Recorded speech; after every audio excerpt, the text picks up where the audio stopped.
नमस्कार, मी प्राजक्ता. इंडी जर्नलच्या या निवडणूक स्पेशल कव्हरेजमध्ये आपल्या सर्वांचं स्वागत आहे. आज आपण आलेलो आहोत परभणी जिल्ह्यातल्या मानवत या तालुक्याच्या ठिकाणी. परभणी मतदारसंघाचं 26 एप्रिल रोजी मतदान होणार आहे. त्यात राष्ट्रीय समाज पक्ष म्हणजे रासपचे महादेव जानकर हे इथं यावेळेस निवडणुकीला उभे राहिलेले आहेत आणि त्यांना महायुतीचं समर्थन आहे. तर आज ते काय म्हणतात, आज इथं मानवतमध्ये त्यांची रॅली होती, ज्याला बरीच मोठी गर्दी होती, आपल्याला दिसतच आहे ते ह्या व्हिज्युअल्समध्ये. तर त्यांचं काय म्हणणं आहे आणि त्यांना त्यांच्या मतदारसंघाबद्दल काय म्हणायचे, त्यांना या लढतीबद्दल काय म्हणायचे हे आता आपण जाणून घेऊया. तर सर, पहिला प्रश्न म्हणजे परभणी मतदारसंघातून तुम्ही निवडणूक लढवताय आणि इथं आपण बघतोय की दुष्काळग्रस्त जिल्हा आहे, अनेक गावं दुष्काळग्रस्त आहेत. त्यात आता अवकाळीचं संकट आलेलं आहे, बऱ्याच ठिकाणी रस्ते नाही आहेत, पाणी टंचाई आहे, असे अनेक प्रश्न या जिल्ह्याच्या समोर आहेत, वर्षानुवर्षांपासून आहेत. तर तुम्ही या प्रश्नांकडे कसं बघताय? ह्या इथं खासदारकीसाठी उमेदवारी लढवणारे म्हणून तुम्ही कसं बघताय या प्रश्नांकडे आणि ह्याच्यावर काय तुम्ही पुढचा रस्ता बघू इच्छिता? या मतदारसंघात फार मोठं चॅलेंज आहे की इथं जमीन फर्टाईल लँड आहे, इथं काळी जमीन चांगली आहे, पण तिला सिंचन नाही. पहिला सुटला इरिगेशन कसं डेव्हलप करता येईल हा माझा पहिला प्रयत्न आहे. नंतर इथले तरुणांना रोजगार नाही, इंडस्ट्री नाही, इंजिनिअरिंग कॉलेज इथं नाही, मेडिकल कॉलेजला नुसती ग्रँट मिळाली पण बिल्डिंग नाही, म्हणजे रस्ते व्यवस्थित नाहीत, पाण्याचं पिण्याचं बी नाही आणि शेतीचं बी सोय नाही. या साऱ्या गोष्टीचा हे मला फार मोठा प्रॉब्लेम आहे. पण मी सोडवण्याचं काम करीन. याचं कारण का, दिल्लीमध्ये सरकार मोदी साहेबाचं येणार आणि राज्यामध्ये शिंदे सरकार असल्यामुळं आणि ह्या दोघांशी माझं रिलेशन चांगलं असल्यामुळं मी हट्ट धरू शकतो आणि माझा हा मतदारसंघ मी टॉपमध्ये करू शकतो, ही मला भरोसा आहे.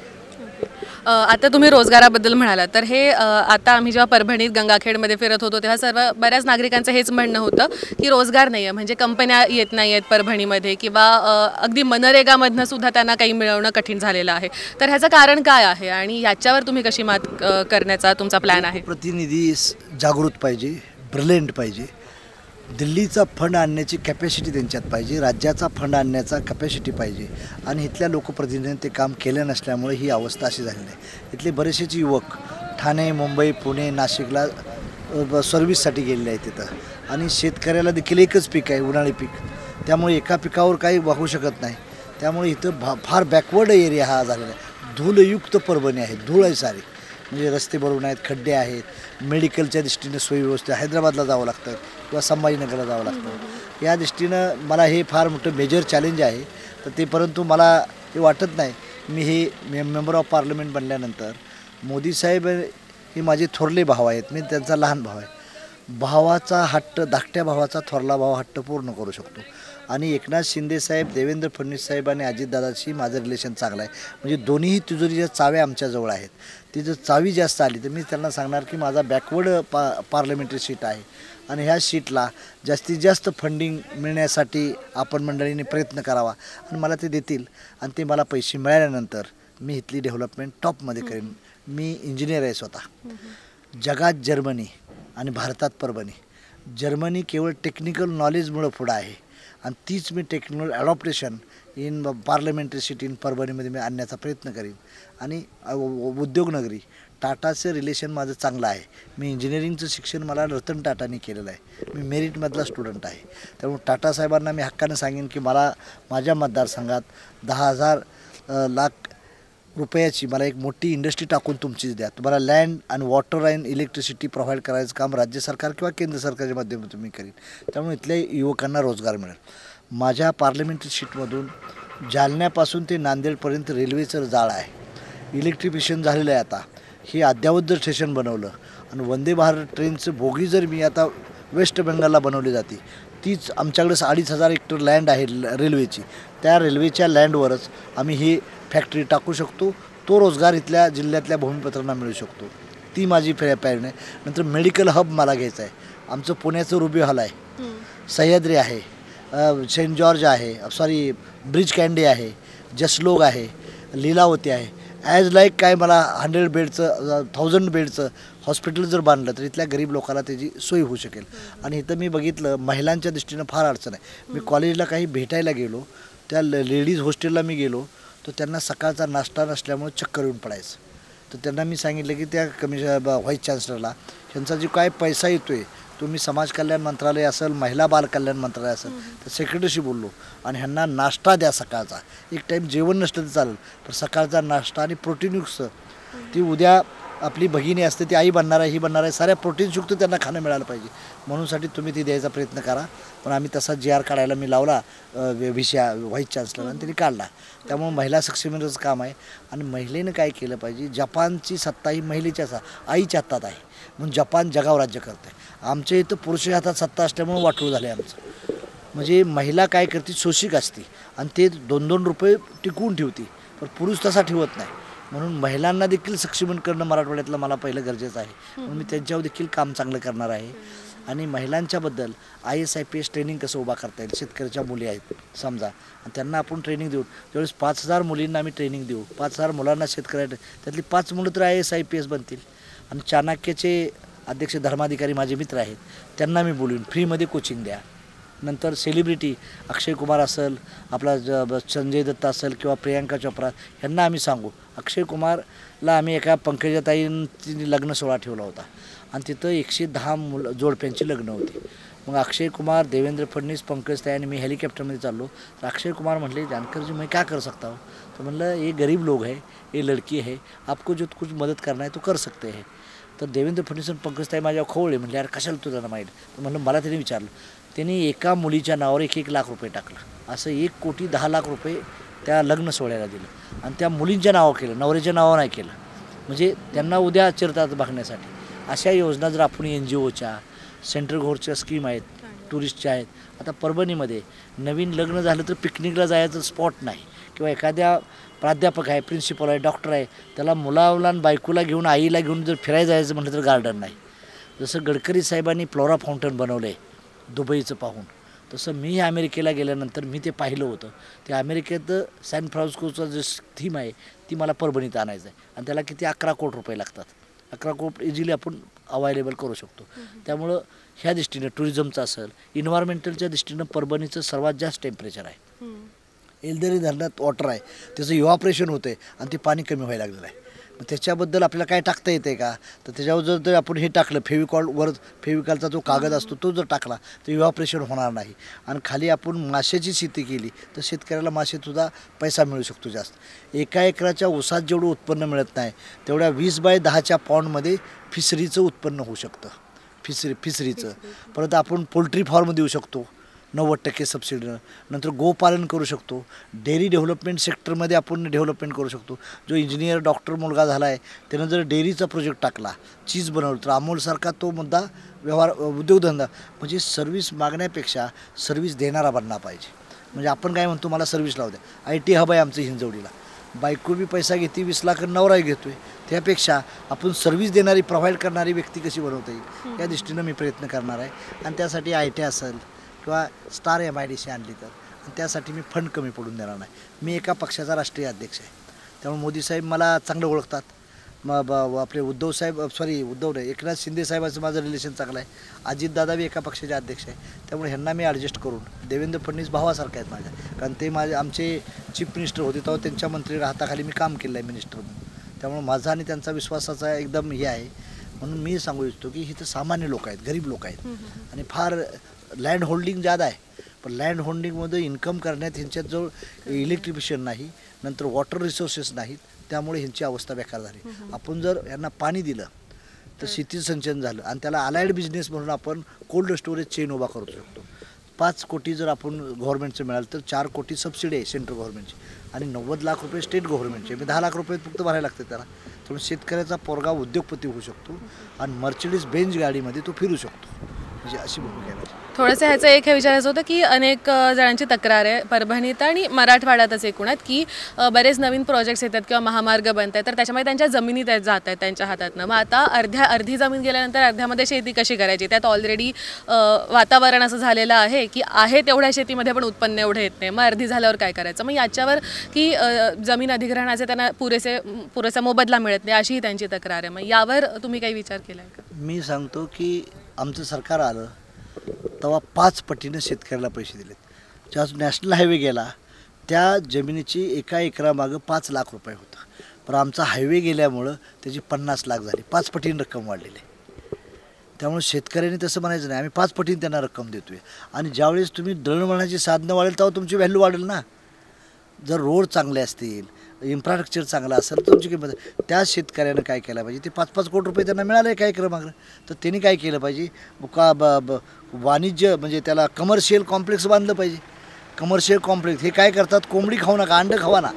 कमर्शियल कॉम्प्लेक्स बांधलं तर त्यातून भाडं जी मिळेल त्यातून तुमचं चरितार्थ भागू शकतो. त्यामुळे अन्न सुरक्षा किंवा मग शेतीचं उत्पन्न कमी होण्याची शक्यता. माझं म्हणणं आहे, अमेरिका हा कृषीप्रधान देश नाही, जगावर राज्य करत आहे. तुम्हाला इंडस्ट्रियलिस्ट प्रधान बनावं लागेल ना. औद्योगिक प्रधान बनल्याशिवाय आमची प्रगती होणार नाही. माझ्या घरी 100 एकर जमीन आहे, पण खायला काय नाही. मग उद्योगधंद्यात जर आमचा फॅक्टरी कुठं असेल MIDCमध्ये एखाद्या चांगल्या बोसरीला किंवा चाकणला किंवा तुर्बेला जर प्रोजेक्टचं युनिट चांगलं असेल तर त्यात चांगली प्रगती होईल. शेतकऱ्यांना नुसतं शेतीवर अवलंबून राहिलं नाही पाहिजे, शेती केली पाहिजे. आणि उद्या डेव्हलपमेंट शक्ती मार्ग चालला आहे, समृद्धी मार्ग चालला आहे. त्या शेतकऱ्यांची अवस्था बघा, ते काय करतोय, शेतकरी आमचा बंगला बांधतोय, मुलाचं लग्न करण्यासाठी टॉपमध्ये करतोय, परत वॉचमन बनतोय. असं नाही केलं पाहिजे. त्यानं ते पैसे साठवून ठेवलं पाहिजे शेतकऱ्यांना. त्यासाठी आम्ही प्रशिक्षणसुद्धा देणार आहे. महिलांना वेगळं, युवकांना वेगळं, अशा लेवलचं प्रशिक्षण देऊन रस्ते शेवटी डेव्हलपमेंट व्हायला.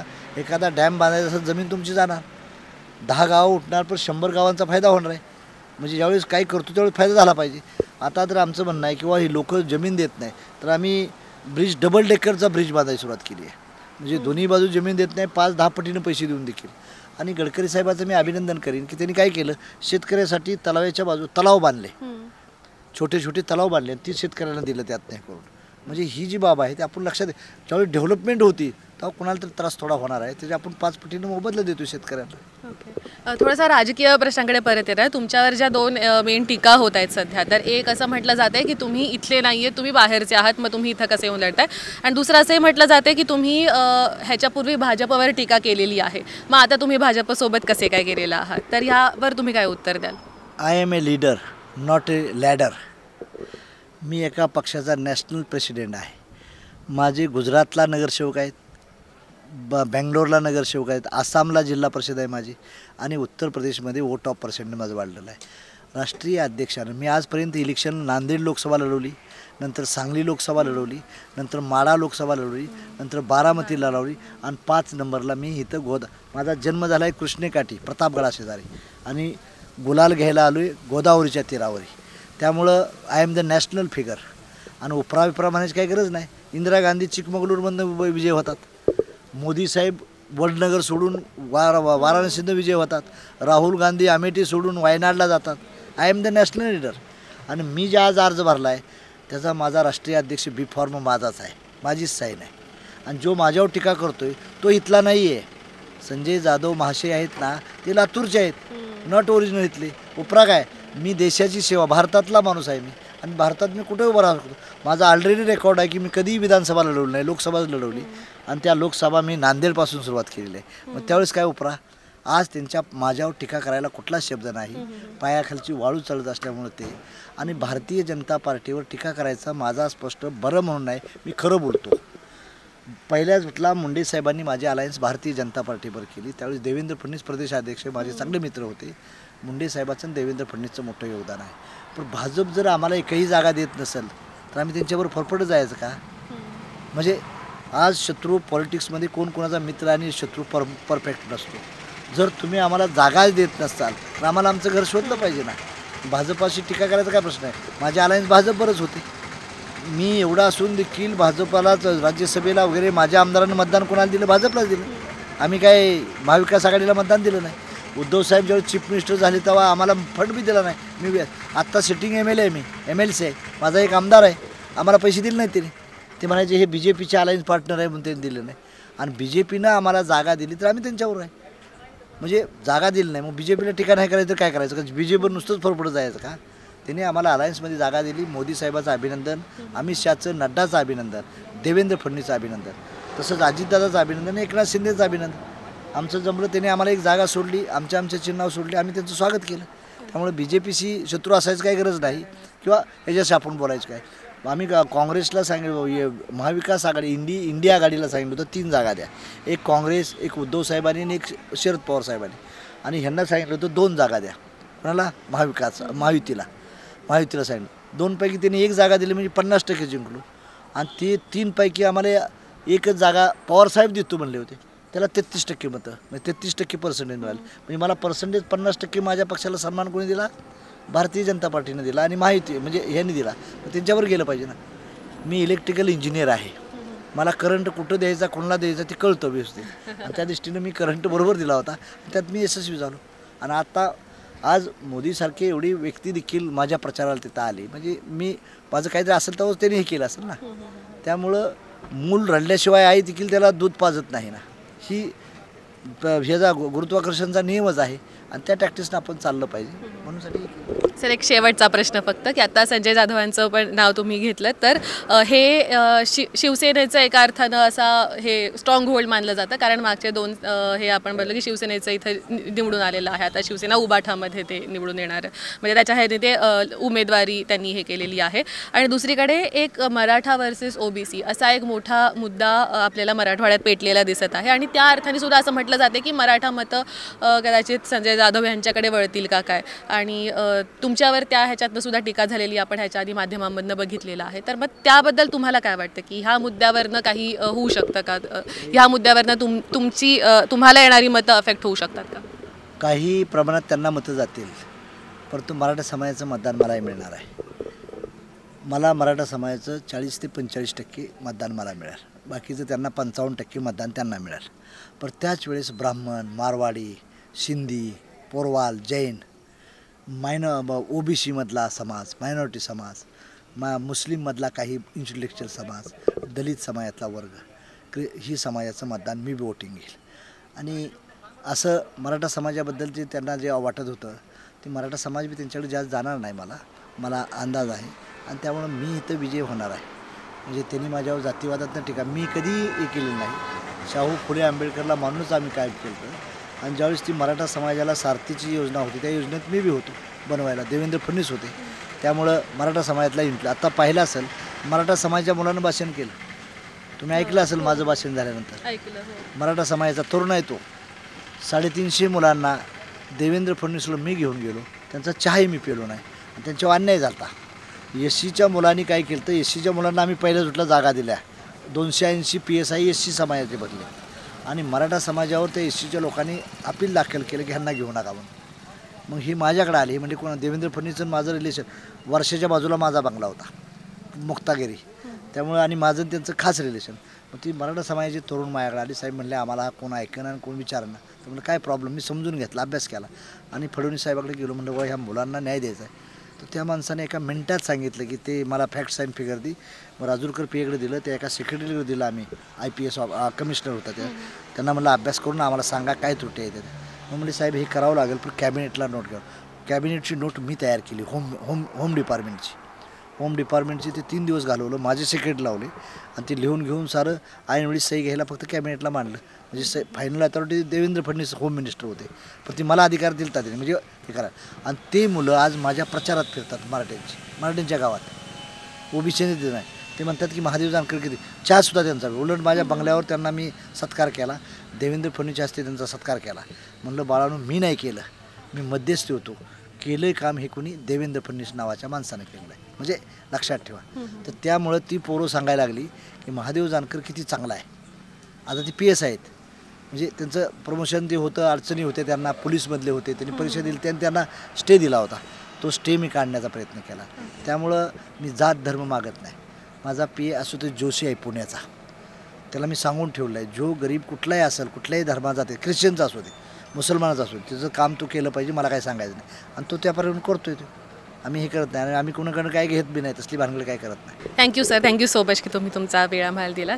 तर हे होते महादेव जानकर, जे रासपकडून परभणी कॉन्स्टिट्युएन्सीमध्ये आता लोकसभा निवडणूक लढवत आहेत. महायुतीचा त्यांना पाठिंबा आहे. आम्ही निवडणुकीचं कव्हरेज जे आहे ह्या 2024च्या लोकसभा निवडणुकीचं कव्हरेज ते एक्सटेन्सिव्हली करत आहोत. महाराष्ट्रातूनच नाही तर महाराष्ट्रातल्या बाहेरच्या सुद्धा वेगवेगळ्या ठिकाणांवरून, वेगवेगळ्या मतदारसंघांमधून करत आहोत.